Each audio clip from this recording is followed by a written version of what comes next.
بسم اللہ الرحمن الرحیم۔ السلام علیکم ورحمۃ اللہ وبرکاتہ۔ جس نے مٹی کو اٹھایا اور اسے آدم بنا دیا۔ دنیا کی ہر چیز کسی نہ کسی قانون کے تحت بنی۔ پہاڑ، دریا، چاند، سورج، ستارے، چرند، پرند، درند، سب عالم خلق سے ہے۔ لیکن انسان صرف مٹی نہیں ہے، انسان صرف جسم نہیں ہے، انسان وہ مخلوق ہے جس کے اندر عالم امر کی جھلک رکھی گئی ہے، اور اس جھلک کا نام ہے نفخ روح۔ آج ہم اسی راز پر بات کریں گے کہ وہ کون سی روح ہے جو اللہ سبحانہ تعالیٰ نے بشر کے اندر ڈالی، اور کیوں فرشتوں کو اس کے سامنے سجدہ کرنے کا حکم دیا۔ نفخ روح کیا ہے؟ نفخ روح کا مطلب ہے اللہ کا وہ الہی عمل جس سے ایک فانی جسم میں روح پھونکی جاتی ہے۔ قرآن مجید میں اللہ سبحانہ تعالیٰ فرماتا ہے فَإِذَا سَوَّيْتُهُ وَنَفَخْتُ فِيهِ مِن رُوحِي فَقَعُوا لَهُ سَاجِدِينَ۔ سورہ الحجر آیت 29۔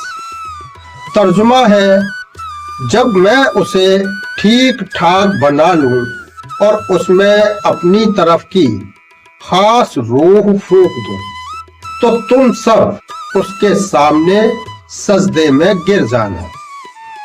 یہ آیت ہمیں بتاتی ہے کہ انسان کی اصل شرفت اس کی شکل سے نہیں، اس کے جسم سے نہیں، بلکہ نفخ روح سے ہے۔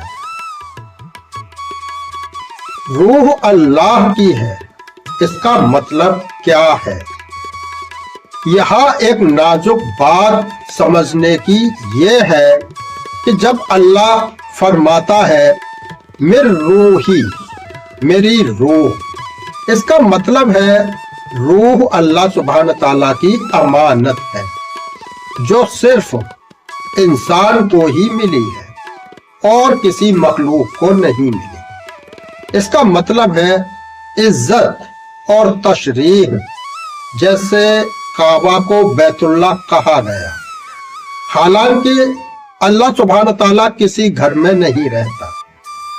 اسی طرح روح کو کہا گیا روحی، تاکہ انسان سمجھ سکے کہ اس کے اندر جو کچھ ہے وہ معمولی نہیں ہے۔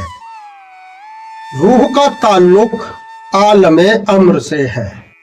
قرآن مجید میں ایک اور آیت آتی ہے وَيَسْأَلُونَكَ عَنِ الرُّوحِ قُلِ الرُّوحُ مِنْ أَمْرِ رَبِّي۔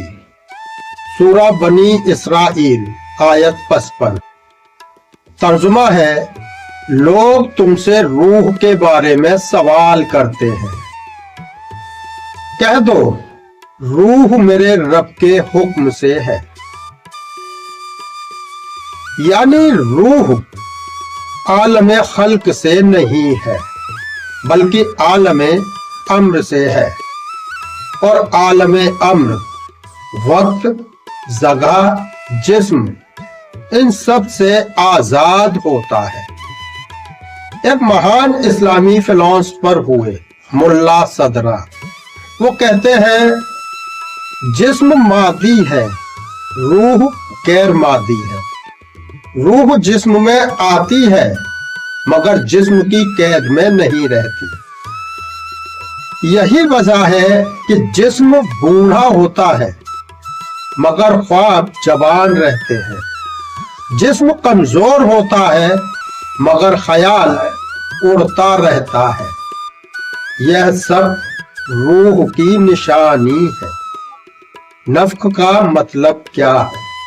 عربی میں نفخ کا مطلب ہے پھونک مارنا، لیکن یہاں پھونک ہوا نہیں ہے بلکہ الہی تجلیات ہے۔ یہ وہ لمحہ ہے جب مٹی کا پتلا انسان بن جاتا ہے، جب بشر خلیفہ بن جاتا ہے۔ فرمان رب العالمین ہے انی خالقم بصر من صلات من حمائم مسنون۔ ترجمہ ہے میں ایک بصر کو پیدا کرنے والا ہوں سوکھی ہوئی بدبودار مٹی سے۔ یہ مٹی پہلے گارا بنی، پھر سڑ گئی، پھر سوکھ گئی، یعنی انسان کا جسم خود اپنے آپ میں کوئی کمال نہیں ہے۔